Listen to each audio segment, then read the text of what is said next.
जय हिंद दोस्तों, नमस्कार साथियों, स्वागत है आप सभी विद्यार्थियों का गणित विषय गुरुकुल में। आज के लेक्चर के माध्यम से आप लोग क्या नया सीखेंगे भैया? आज के लेक्चर के माध्यम से आप लोग IAS examination UPSC civil services 2023 में आया हुआ इस क्वेश्चन को आप डील करेंगे। देखिए, यूपीएससी के मैथ्स ऑप्शनल के प्रीवियस ईयर क्वेश्चन के सोल्यूशन की सीरीज भैया हमारी चल रही है।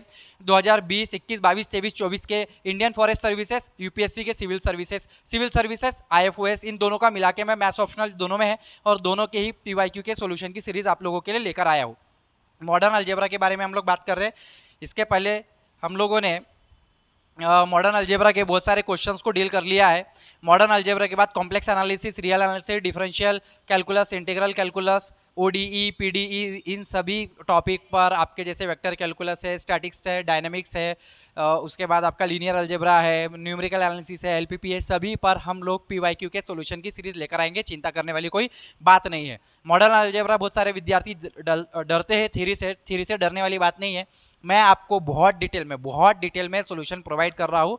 दिक्कत वाली बात नहीं है। अगर आपको कोई भी दिक्कत आती है तो आप मुझे कमेंट करके बता सकते हैं, सर ये टॉपिक में हमें दिक्कत आ रही है, उस टॉपिक को और डिटेल में बहुत अच्छे तरीके से, जबरदस्त तरीके से आप लोगों के लिए सॉल्व करूंगा। 2023 में आया हुआ है, प्रश्न है 10 नंबर के लिए आया था। उसके पहले मैं बता दूं विद्यार्थी, मुझे तकरीबन मैं 12वीं में था, 12वीं के बाद से मैं पढ़ाना चालू कर दिया था, तो 12वीं के बाद से मैं पढ़ा रहा हूँ। और 12वीं के बाद से 12वीं में बच्चे कितने साल के होते हैं आप लगा लीजिए, आप अंदाज़ा लगा लेना। मुझे 15 साल का टीचिंग एक्सपीरियंस है, जिसमें मैंने BSc mathematics, IIT JAM engineering mathematics, CSR, NET SET GATE के स्टूडेंट्स को अभी पढ़ा रहा हूँ। मेरी बैच चल रही है। यूपीएससी एमपीएससी मैथ्स ऑप्शनल को भी मैं पढ़ाता हूँ। इसमें 11th 12th MST city JEE को भी मैंने पढ़ाया, यानी 11वीं 12वीं से लेकर यूपीएससी लेवल तक का, बीएससी एमएससी ग्रेजुएशन लेवल तक का सभी का सभी मैथमेटिक्स को मैंने पढ़ाया है। सारा मैथमेटिक्स पढ़ाया है भैया, और पढ़ते रहता हूँ, पढ़ाते रहता हूँ। एक्सप्रेस द आइडियल, हमें यह बताना, ये क्वेश्चन है रिंग थ्योरी के ऊपर। रिंग थ्योरी में आइडियल का कंसेप्ट आता है। Ideal, principal ideal, prime ideal, maximal ideal, ये सारे कंसेप्ट है आइडियल के ऊपर। उसमें से एक प्रश्न है आईएएस एग्जामिनेशन 2023 में आया था 10 नंबर के लिए। Express the ideal 4z + 6z as a principal ideal in the integral domain z। तो z क्या है भैया? रिंग सॉरी, हाँ रिंग तो है, z एक रिंग है, लेकिन z क्या है? एक इंटीजर का सेट है। ठीक है, एक इंटीजर का सेट है। अगर हम लोग z को लिखेंगे तो कुछ इस तरीके से लिखेंगे। इसके सॉल्यूशन को बहुत डिटेल में समझेंगे, हर एक पहलू को, हर एक पॉइंट को हम लोग, हर एक टॉपिक को कवर करेंगे। z हमारे पास कुछ इस तरीके से दिया रहता है भैया, -3, -2, -1, 0, 1, 2, 3 डॉट डॉट डॉट, कुछ इस तरीके से आता है। अब z क्या है बेचारा? z एक इंटीग्रल डोमेन है। ठीक है, is an integral domain with unity, यानी कि यूनिटी यानी कि 1 यहाँ पर अवेलेबल है। विथ यूनिटी, इसके पास यूनिटी भी है। ठीक है, अब यहाँ पे ना सबसे पहले मैं एक जनरल थ्योरी यहाँ पे लेकर चलूंगा कि इसके पास जितने भी आइडियल बनेंगे, z के पास जितने भी आइडियल है वो प्रिंसिपल आइडियल है। क्योंकि ये 10 नंबर का क्वेश्चन है, तो इसको हम लोग सिर्फ 4z + 6z को तो हम 3 लाइन में, 4 लाइन में खत्म कर देंगे। लेकिन 10 नंबर के लिए लगना चाहिए कि भैया 10 नंबर का क्वेश्चन है, अपन ने 10 नंबर के लायक सॉल्व किया है, तो इसमें एक थोड़ी सी जनरल थ्योरी है जो अपन को लिखनी होगी कि ये जो आइडियल है ये अपन को बताना पड़ेगा। ऐसे जितने भी आइडियल है एक लेके चलना पड़ेगा कि ऐसे आइडियल जो होते हैं वो प्रिंसिपल आइडियल होते हैं हमारे पास। तो प्रिंसिपल आइडियल बताना है, तो लेट मैं यहाँ पे लेके चल रहा हूँ कि let A be any ideal, एक आइडियल है इन जेड, या फिर इन जेड हम लोग एक आइडियल लेके चल रहे हैं। ए be any ideal in Z, अगर ए आइडियल है, ठीक है, और इफ ए इक्वल टू, अगर ये 0 से जनरेट हुआ है, ideal generated by an element, अगर कोई एक रिंग दी गई है उसके अंदर कोई भी एक आइडियल है, मान के चलो ए आपका आइडियल है, यहाँ पे एलिमेंट है ए से जनरेट हुआ है, तो इसको हम लोग कैसे लिखते हैं बेटा? इसको हम लोग लिखते हैं ए, यहाँ पे जो आर एलिमेंट है, यहाँ पे रिंग के एलिमेंट रहेंगे, और रिंग के अंदर एक सब रिंग है, यानी सबसेट है, इस सेट का सबसेट है जिसके अंदर एक एलिमेंट है ए से जनरेट हुआ है। ए से जनरेट हुआ है आइडियल, यानी क्या? कुछ नहीं, वो एक सबसेट ही है उसका।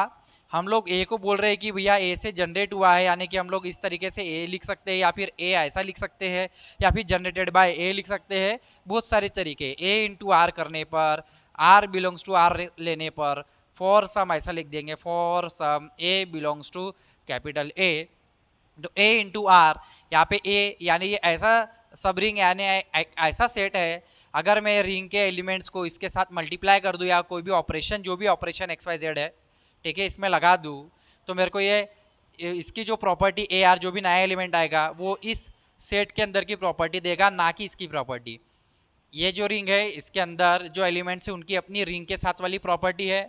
ये एक हमारे पास सबसेट है, इसके पास एलिमेंट्स है और इसकी अपनी एक प्रॉपर्टीज है। लेकिन जब हम इसको मल्टीप्लाई कर देंगे या इन दोनों का ऑपरेशन लगा देंगे तो हमें जो नया एलिमेंट मिलेगा वो इस ए में जाता हुआ दिखेगा हमको, तो उसे हम लोग आइडियल कहते हैं। और आइडियल को संक्षिप्त में मैंने बहुत बार आपको पीवाईक्यू के सॉल्यूशन की सीरीज में आपको समझाया है। अलग से मेरी group theory, ring theory, field theory की अलग से मेरी प्लेलिस्ट भी बन रही है, जो कि CSR, NET, SET, GATE, IIT JEM, CUET PG जैसे विद्यार्थियों के लिए काम की है और UPSC मैथ्स ऑप्शनल के विद्यार्थियों के लिए भी बहुत ज़्यादा काम की है। ठीक है, क्योंकि मैथ्स ऑप्शनल में group theory, ring theory, field theory, modern algebra यानी कि एब्स्ट्रैक्ट अलजेब्रा या फिर सिंपल अलजेब्रा सभी में है। ठीक है, ये आइडियल जनरेट हो रहा है। तो अगर ये जीरो से मान के चलो, आइडियल जीरो से जनरेट हो रहा है, अगर आइडियल जीरो से जनरेट हो रहा है तो आप किसी को भी जीरो से मल्टीप्लाई करो, पूरा का पूरा जीरो ही हो जाएगा। तो आप यहाँ पे r इंटू जीरो को, यहाँ से जितने भी एलिमेंट्स है रिंग के आप इसको जीरो से मल्टीप्लाई करा देंगे तो जीरो ही मिलेगा, और ये जीरो यानी ए के अंदर ही जाती हुई दिखेंगे सब, तो ए तो आइडियल हो गया। तो अगर ए जीरो है तो कुछ प्रूफ करने की जरूरत नहीं है, then there is nothing to prove, then nothing to prove, कुछ करने के लिए हमारे पास कुछ खास बचा ही नहीं। अगर जीरो है तो बस बात खत्म। प्रॉब्लम कहाँ आती है, जब वो नॉन जीरो हो। चलो, लेट ए किसी नॉन जीरो एलिमेंट से जनरेट हुआ है, let A is non zero, then मैं ले लेता हूँ एन बी, एन को मैं एनी पॉजिटिव इंटीजर मान के चलूंगा, पॉजिटिव एंड स्मॉलेस्ट इंटीजर मानूंगा, इंटीजर जिससे जनरेट हुआ है। तो मैं मुझे शो क्या करना है, we have to show that, यहाँ पे पूरा लिखना उर्दू में, we have to show that, क्या शो करना है कि भैया ए इस एन से जनरेट हुआ है। अगर ए एन से जनरेट हुआ है यानी ए के बराबर एन है, तो मुझे दो चीज़ लेकर आनी है। पहली चीज़, ए सबसेट है एन का, और दूसरा ये जो एन है वो सबसेट है ए का, तब मैं कह पाऊंगा ए के बराबर मैं एन कह पाऊंगा। ये दो चीज़ मेरे को लानी है, यानी एक एक टारगेट लेके चलना है अपन को। पहले अपन ने ये लिया तो कुछ प्रूफ करने लायक बचा नहीं, फिर इंटीजर लिया, भैया ए एन से जनरेट हो रहा है तो उसमें मेरे को दो चीज़ लाना है। अगर एन से जनरेट हुआ है तो एलिमेंट कुछ इस तरीके से रहते हैं, तो क्या होते हैं, अगर यहाँ पे जेड है, ये आर के बजाय अब यहाँ पे जेड है और यहाँ पे एलिमेंट एन है, और यहाँ पे जेड एलिमेंट से सारे के सारे मान के चलो के है, के आपने ले लिया। अब यहाँ पे क्या आ जाएगा, ए, यहाँ पे ये डेफिनेशन हटा देता हूँ, यहाँ पे आ जाएगा एन इंटू के, एन के वेयर, ये जो के है पूरे के पूरे कहाँ से है, इस जेड से है। बस इतना सा चेंज है यहाँ पे जो कि आपको दिखाई दे रहा है। तो अगर ए एन से, तो लेट ए एन, ये मुझे शो करना है। लेट मैं क्या बोल रहा हूँ, एक्स बिलोंग कर रहा है किसी एन से, अगर एन से, ये एन से जनरेट यानी एन के ए से जनरेट होने वाला, ए के जगह यहाँ पे एन लिखेंगे अपन, एन से इस तरीके से जो एन से जनरेट हो रहा है कोई आइडियल एन, उसके एलिमेंट्स कुछ इस तरीके से एन के, तो ऐसे एन के वाले एलिमेंट्स है बहुत सारे, एन के टाइप के एलिमेंट्स है, उसमें से कोई एक एलिमेंट है एक्स नाम का। जैसे एन के जितने भी यहाँ पे है, समझो अच्छे से क्या बोल रहा हूँ मैं, पूरा डिटेल में समझो आप लोग। मैंने कहा भैया एन से जनरेट हुआ है, एलिमेंट्स एन के टाइप के बिलोंग्स टू जेड है, ये ऐसे एलिमेंट्स है सारे, कैसे एलिमेंट्स है एन के, और ऐसे बहुत सारे एलिमेंट्स है। तो उनमें से कोई एक एक्स है, उनमें से कोई एक्स है, एक्स जो एन में बिलोंग कर रहा है, यानी कि एक्स कैसा है, इंप्लाइज एक्स उस एन के टाइप में से है, एक्स उस एन के टाइप में से। यहां तक क्लियर हो गया, ठीक है। वेयर हम लोग बोलेंगे के बिलोंग्स टू जेड। सिंस ए अपन ने पहले बोला ए क्या है, आइडियल है, since A is ideal of किसका है, जेड का है, देन हम लोग क्या कहेंगे, then X equal to N K, ये जो एन के अगर आइडियल है तो ये क्या हो जाएगा, एक्स बिलोंग्स टू, ये हो जाएगा ए। तो यानी कि हम लोग ने बोला कि भैया एक्स एन में बिलोंग कर रहा है, एक्स ए में आ गया, therefore n is a subset of A. अब नाउ यानी एन से जनरेट होने वाला जो भी है वो ए का सबसेट हो गया। नाउ मुझे ये बताना है कि ए, अब दूसरी चीज लेके जाना है, यानी कॉन्वर्सली मैं लेके चल रहा है, या फिर नाउ मैं लेके चल रहा, let M be any integer in A, any integer in A, then there exist या फिर देन बाय डिवीजन एल्गोरिदम हम लोग कहेंगे, then by division algorithm, division algorithm का उपयोग करेंगे। क्यों उपयोग करेंगे भैया? ये तो n पॉजिटिव इंटीजर था, ये अगर कोई एक इंटीजर है और अगर हम कोई एक नया इंटीजर ले रहे हैं तो डिवीजन एल्गोरिदम का उपयोग हम लोग यहाँ पे करते हैं। Division algorithm, then by division algorithm we have n equal to by m equal to n k या n q, एक minute, then by division algorithm, हाँ इंटीजर हमारे एग्जिस्ट होंगे ना, then by division algorithm there exist q and r such that, हम क्या लिखेंगे? Such that, भैया ये थ्योरी है, थोड़ा सा दिमाग लगता है लिखने में, ठीक है, देखने वाले को कुछ नहीं लगता। m equal to N Q plus R, where या तो रिमाइंडर 0 होगा या तो r की वैल्यू n से छोटी होगी। तो अगर एक यहाँ पे पॉजिटिव इंटीजर n था, हम कोई m के बारे में बात कर रहे हैं, तो होता क्या है ना, अगर ऑर्डर ऑफ एलिमेंट के बारे में या एलिमेंट के ऑर्डर के बारे में जानते हैं हम लोग, तो a का पावर n अगर e है और कोई a का पावर m अगर e हो रहा है तो क्या करता है? m डिवाइड करता है n को, ठीक है। तो ये सारी चीज़ें होती है, बेसिक कंसेप्ट होते हैं जो कि ग्रुप थ्योरी में काम में आते हैं, ठीक है। ये ध्यान में रखने की बात है। ये छोटी सी कंसेप्ट था, इसके बारे में ग्रुप थ्योरी के बारे में मैं आपको संक्षिप्त में प्लेलिस्ट बना रहा हूँ अलग से, जिसमें हर एक टाइप के एग्जाम्पल, हर एक टाइप के कंसेप्ट को मैं ले रहा हूँ।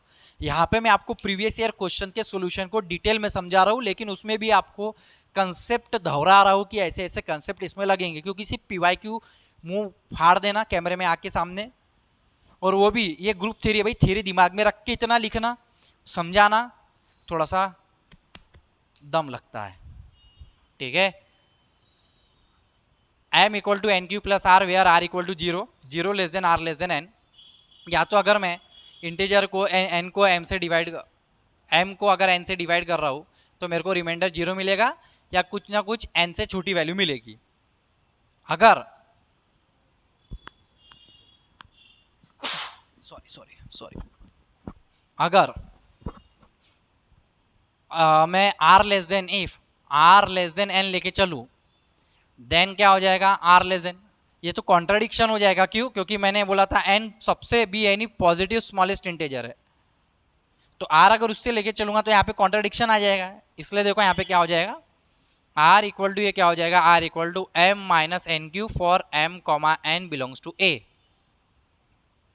तो r equal to m minus n q, but यहाँ पे हम लिख देंगे but this is contradiction to given fact that, contradiction to किसको? Fact that n is smallest, n तो मैंने स्मॉलेस्ट लिया था। तो यहाँ पे डिवीजन एल्गोरिदम इस केस में फेल हो गया कि अगर कोई रिमाइंडर मिलता है आपको n से छोटा। अब अगर मैं यहाँ पे इफ रिमाइंडर अगर मैं 0 लेके चल रहा हूँ, रिमाइंडर क्या लेके चल रहा हूँ? 0, तो मेरे को बहुत अच्छी चीज मिल जाएंगी यहाँ पे m equal to N Q, यहाँ पे लफड़ा नहीं रहेगा एन क्यू। क्यों? क्योंकि मैंने बोला m भी एनी इंटीजर इन a, यानी कि m बिलोंग कर रहा है a में, और m की वैल्यू क्या आ गई? एन क्यू, m की वैल्यू एन क्यू आ गई, यानी m बिलोंग कर जाएगा n में, यानी n से जनरेट होने वाला, यानी एन क्यू टाइप के। तो यहाँ पे n से जनरेट होने वाला, जैसे यहाँ पे कोई तो भी एक x नाम का एलिमेंट था जो कि n के, यानी कि n के टाइप के जो भी एलिमेंट्स थे उसमें से कोई एक था x, वैसे ही एन क्यू, क्यू भी क्या है आपका? ये क्यू इंटीजर ही है, वैसे यहाँ पे क्या आएगा? एन क्यू टाइप के एलिमेंट्स, उसमें से कोई एक है m, कोई दिक्कत वाली बात नहीं है, हजम होने वाली बात आ रही है। तो यहाँ पे इस तरीके से बहुत डिटेल में समझना पड़ता है ग्रुप थ्योरी को, भैया हमको भी पढ़ना पड़ता है, 5-5 दिन लग जाते हैं, 6-6 दिन लग जाते हैं, तब जाके एक थ्योरम हमारा कंप्लीट होता है कि भैया हमको ऐसे पढ़ाना है बच्चों को, ठीक है। 2-2, 3-3, 4-4 बुक्स लेके बैठना पड़ता है, PYQ को हैंड रिटन सॉल्व करना पड़ता है कि ये आया कहाँ से, समझाना जो है आपको, ठीक है। अगर आपको समझ में आया ना तो आप अच्छा बोल के जाएंगे, थोड़ी सी भी गलती हो गई ना तो गाली देने में देरी नहीं लगाते लोग, लेकिन ये मेहनत नहीं दिखती। और आशा करता हूँ ना आप, मुझे पता है एक ना एक दिन मेरा पढ़ाया हुआ स्टूडेंट UPSC की एग्जामिनेशन को बहुत अच्छे लेवल पे फोड़ेगा, क्योंकि मैं उसको मैथ्स ऑप्शनल उस लेवल पे सिखाऊंगा, पूरी हद तक सिखाऊंगा, m belongs to n। m belongs to n, यहाँ तक आ गया। यानी m a में भी है, m n में भी है, यानी कि हम लोग बोलेंगे a is a subset of n। तो यहाँ पे n, यहाँ पे इक्वेशन 1 दे देंगे, यहाँ पे इक्वेशन नंबर 2 दे देंगे। फ्रॉम 1 एंड 2, फ्रॉम 1 एंड 2 हम लोग क्या कह रहे हैं, a is generated by n, a is generated by n। क्या ही दिक्कत है, यानी कि a क्या है, हम लोग यहाँ पे बोलेंगे therefore a is principal ideal, principal ideal किसका है भैया, z का है, प्रिंसिपल आइडियल ऑफ z। तो ऐसे ही एवरी आइडियल, जितने भी आइडियल है z के पास जितने भी आइडियल है वो प्रिंसिपल आइडियल है। इसलिए z क्या है, z यानी कि इंटीजर का सेट एक पीआईडी है। देयरफॉर एवरी, इसमें ऐसा नहीं, every ideal is principal ideal. Therefore z क्या है, एक पीआईडी यानी प्रिंसिपल आइडियल डोमेन है। प्रिंसिपल आइडियल डोमेन का मतलब इसके जितने भी आइडियल है, जितने भी आइडियल है z के बाद, जैसे a नाम का आइडियल है, वैसे a जितने भी आइडियल्स है सब किसी ना किसी एलिमेंट से जनरेट हुए हैं। हर एक आइडियल खुद में प्रिंसिपल आइडियल है। वो जो z होता है यानी कि इनका बाप, वो बोल रहा है सब मेरे बच्चे प्रिंसिपल आइडियल है, मैं उनका बाप, डोमेन हूँ मैं, प्रिंसिपल आइडियल डोमेन हूँ मैं। तो z एक प्रिंसिपल आइडियल है। अगर z प्रिंसिपल आइडियल है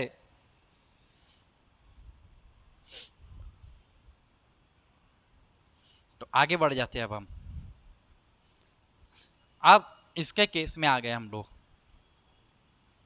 ये लिखते रहना आप लोग, समझते रहना। अब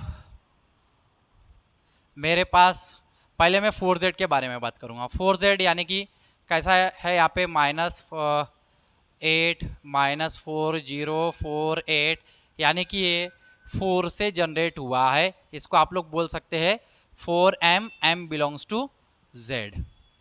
इसका इस तरीके से सेट होगा जैसे वो था, सेम ऐसा है। अब आप बोलेंगे n की जगह 4 है, k की जगह मैंने m लिख दिया, बस इतने सी यहाँ पे किया है क्योंकि 4 से जनरेट हुआ है। यहाँ पे n से जनरेट हुआ था तो n लिखा था, 4 से जनरेट हुआ था 4 लिखा, एज इट इज लिखा। सेम उसी के तरीके से लिखा है, हल्का फुल्का थोड़ा बहुत चेंजेस होते रहते हैं।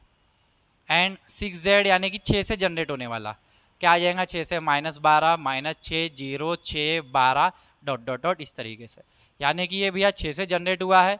यानी कि हम लोग क्या बोलेंगे इसको, 6n, n belongs to z। अब 4 और 6 से जनरेट होने वाला यानी कि 4z प्लस 6z मुझे निकालना है, 4z प्लस 6z निकालना है, यानी कि 4 और 6 से जनरेट होने वाला। तो यहाँ पे मैं लिखूंगा यानी कि क्या है, आइडियल जनरेटेड बाय 4 एंड 6, यानी कि हम लोग निकाल रहे हैं ideal generated by GCD of 4 and 6 यानी कि 2।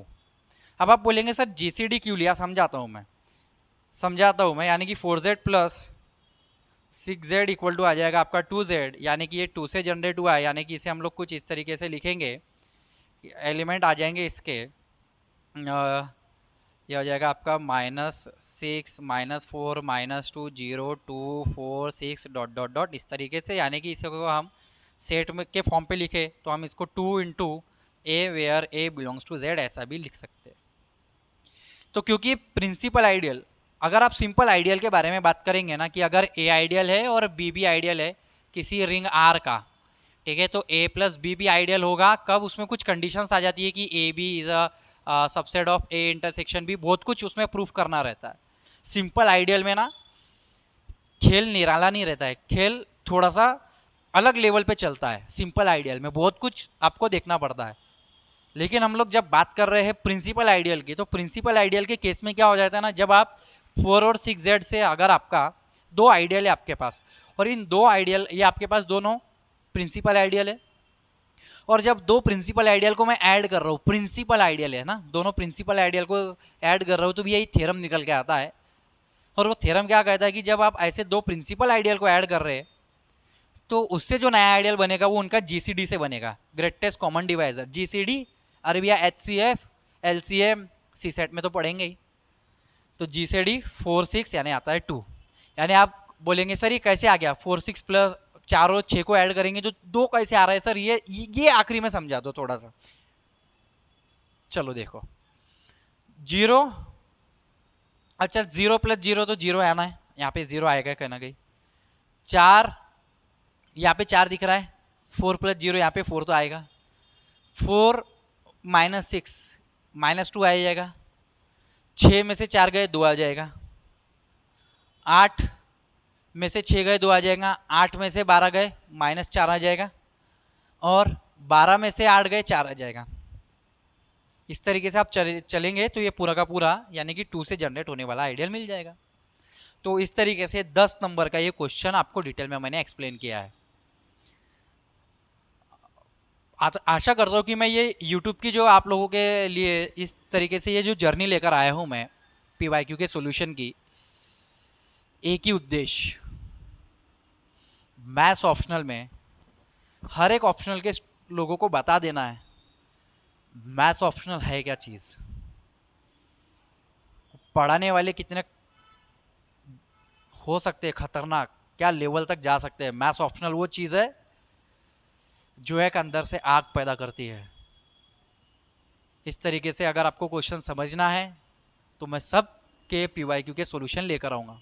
आशा करता हूँ कि आज के लेक्चर के माध्यम से ये वाला प्रश्न 10 नंबर के लिए आया था, जो मैंने समझाया आप सभी को अच्छा लगा होगा, समझ में आया होगा। ज़्यादा से ज़्यादा विद्यार्थियों तक शेयर करना ना भूले, क्योंकि गणित का ज्ञान हो विद्यार्थियों या फिर किसी भी विषय का ज्ञान हो, मैं किसी भी ऑप्शनल को बुरा नहीं कह रहा हूँ, मैथ्स ऑप्शनल की बात ही अलग है।